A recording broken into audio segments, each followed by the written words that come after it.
Everybody, I'm doing like a little short video on how to keep your wrists and your hands just kind of like limber and strong. So when we go back to work, our massage and our hairstylist and round brushers and everybody can still have great mobility for their hands.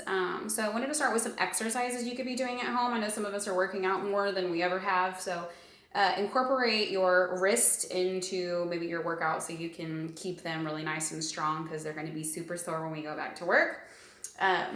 First things first, you can do a stress ball just to kind of keep that like strength in your hands and keep from getting that carpal tunnel. I could not find a stress ball or a squishy in my house, so I found this little football, and you can do 5 to 10 pulses each hand, just to kind of get those warmed up. And you can do, 2 to 3 sets of these, or you can do as many as you want to, of course, just to keep those nice and warm.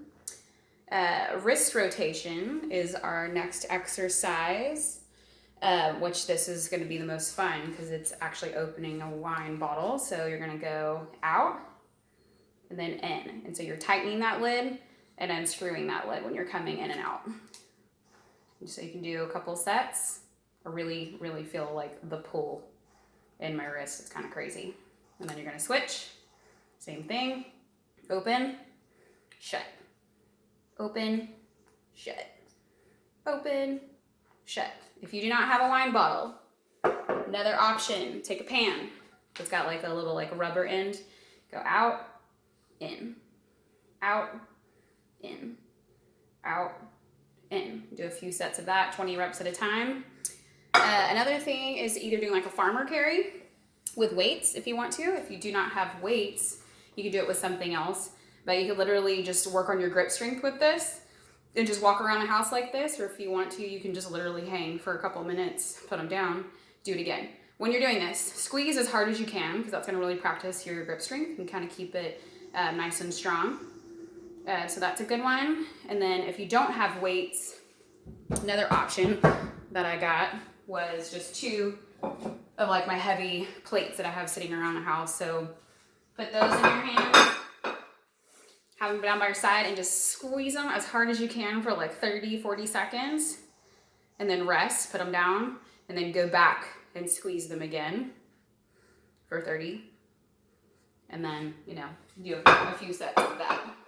Another thing is stretching, because a lot of us are like, if it's cold outside, we're like shriveled up. So one of those stretches you can do is put your hand out to the front, put it up like that, and not push your fingers back, but actually take your whole hand and push your wrist back.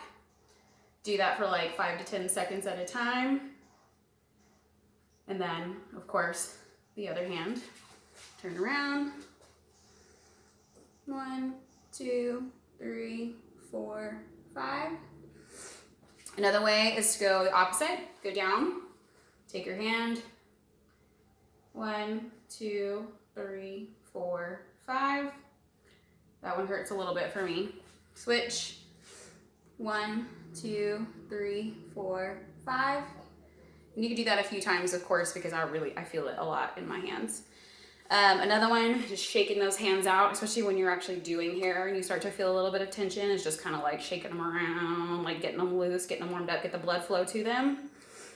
Okay, another one. Put your hands out in front of you. Put your thumbs on the inside. Wrap those fingers around. And then actually point down. I feel that one big time. And then relax. And then you can do it again. Thumbs on the inside, fingers around, press down. So those are just a few things that you can do to keep your hands warm. Do it a couple times a day at your leisure. Even sitting on the couch, you can do some of those. So just to keep those hands warmed up, don't let them get all cramped up and shriveled up and get carpal tunnel when we get back, because we're going to be moving and a grooving. All right, y'all have a great day. Happy Easter.